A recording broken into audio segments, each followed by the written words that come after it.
प्रेम। हम लोग इस संसार में आकर के सबसे पहली मुलाकात हमारी भगवान से हुई, माँ के गर्भ में। पहली मुलाकात, जिसको बोलते हैं हमारे यहाँ पहला प्यार। हर व्यक्ति का पहला प्यार किससे होता है? भगवान से। सबसे पहली मुलाकात किससे हुई? गर्भ में भगवान से हुई। इसलिए पहला प्यार किससे हुआ? भगवान से। समझ।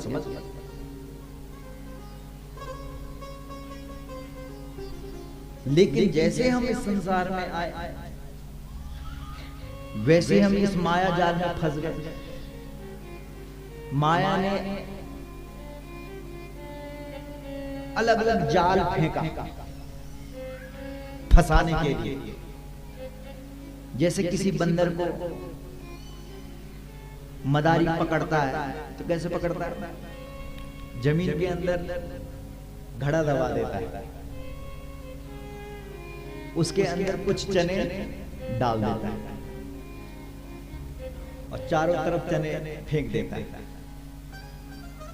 बंदर देखता है, वाह, उछलता है बंदर, मजे, आज चने खाऊंगा।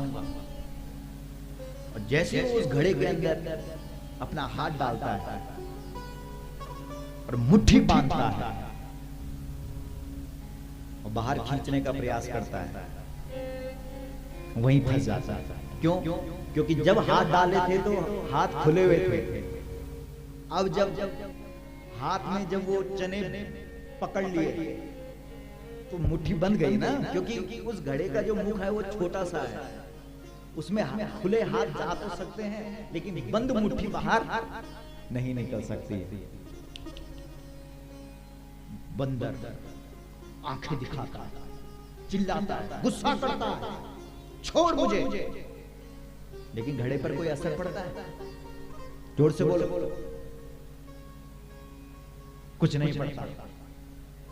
जितना मर्जी चिल्ला, उस पर क्या पड़ेगा असर? जितना मर्जी गुस्सा करो उस घड़े पर, उस पर क्या असर पड़ेगा? रोता है, बिलखता है, लेकिन घड़े पर कोई असर नहीं होता। और आखिर में वो जो बंदर पकड़ने वाला होता है वो आता है और बंदर को पकड़ लेता है। तब मार मार करके उसको नाचना चाहता है। समझ गए? और एक बात समझ मत, वो यार बोलो, जैसे इस संसार में आए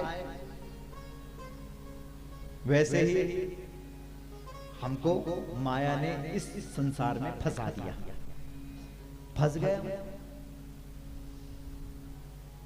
युम्यारू युत्यारू, युम्यारू युत्यारू, युम्यारू युत्यारू, मरी गया तब बड़ा अगला जन्म में ब्यारू। जा, यह है माया। इसलिए जब व्यक्ति माया में उलझता है, माया जब फंसाती है तो उसको कोई कष्ट नहीं होता, क्योंकि माया का तो काम ही है उलझाना। जब हम इस संसार के दुख में दुखी होते हैं तो माया और खुश होती है। माया पर कोई फर्क नहीं पड़ता। समझ रहे हैं?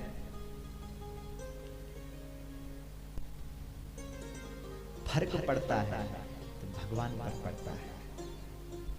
भगवान बोलता है यार मेरा था ये और मुझसे बिछुड़ गया। समझ? इसलिए हम भगवान के हैं। हमसे भगवान प्रेम करता है। प्रमाण क्या है?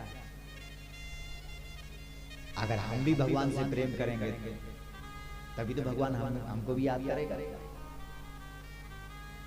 एक राजा था, उसकी हजारों रानियां थी। राजा ने कहा भाई मैं विदेश जा रहा हूं, जिसके लिए जो लाना है वो मुझे पर्ची में लिख करके दे दे, मैं उसके लिए वो सामान लेकर के आऊंगा। हजारों रानियां थी, हजारों रानियों ने जो जो चीज जिसको पसंद थी उस चीज का नाम लिख दिया उस पर्ची में, और राजा को वो पर्ची दे दी। राजा जब विदेश गया तो उसने जितनी भी उसकी रानियां थी सारी पर्चियां निकाली और अपने व्यक्ति को कह दिया कि जिस पर्ची में जो सामान लिखा हुआ है उसके लिए वो सामान खरीद करके ला। ठीक है। अब पहुंचे राजा साहब अपने महल में, बुलाया सारी रानियों को। हाँ भाई, जिसने जो जो सामान मंगवाया था वो सब तुम्हारे सामने रख दिया गया है। उस रानी का नाम उस सामान में लिख दिया गया है। जिस रानी ने जो मंगाया था उस रानी ने उस सामान को उठाया और वो ले लिया। बाद में सब रानियों ने कहा कि हम बहुत प्रसन्न हुए, बहुत खुश हुए। अब सब सोचने लगे कि राजा साहब हमारे कक्ष में जाएंगे, लेकिन राजा जो सबसे पीछे बैठी हुई थी रानी, उसके कक्ष में गए तो सारी रानियां मुख मोड़ने लगी। बोला, राजा साहब ऐसा इस रानी के पास क्या है जो आप इसके कक्ष में जा रहे हैं? तो राजा साहब ने कहा, देख लो इसकी पर्ची उठाकर। तो जैसे ही सबने वो उस पर्ची में देखा तो उस पर्ची में उस रानी ने लिखा हुआ था, मुझे दुनिया की कोई भी दौलत नहीं चाहिए, मुझे अगर चाहिए तो आप चाहिए, आपसे बढ़कर के मेरे लिए इस दुनिया में कुछ नहीं। तब और रानियों ने मुख पर उंगली लगा दी। ओहो, हमने संसार की चीज मांगी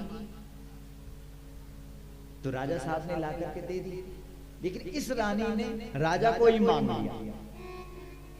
हम भी ऐसे ही करते हैं इस संसार में आकर के। भगवान से न जाने क्या क्या मांगते हैं, दुकान भी दे दे, मकान भी दे दे, संतान भी दे दे, पता नहीं क्या क्या मांगते हैं। लेकिन भाग्यशाली हैं वे लोग जो सत्यनाथ को ही मांग लेते हैं, भगवान को ही मांगते हैं।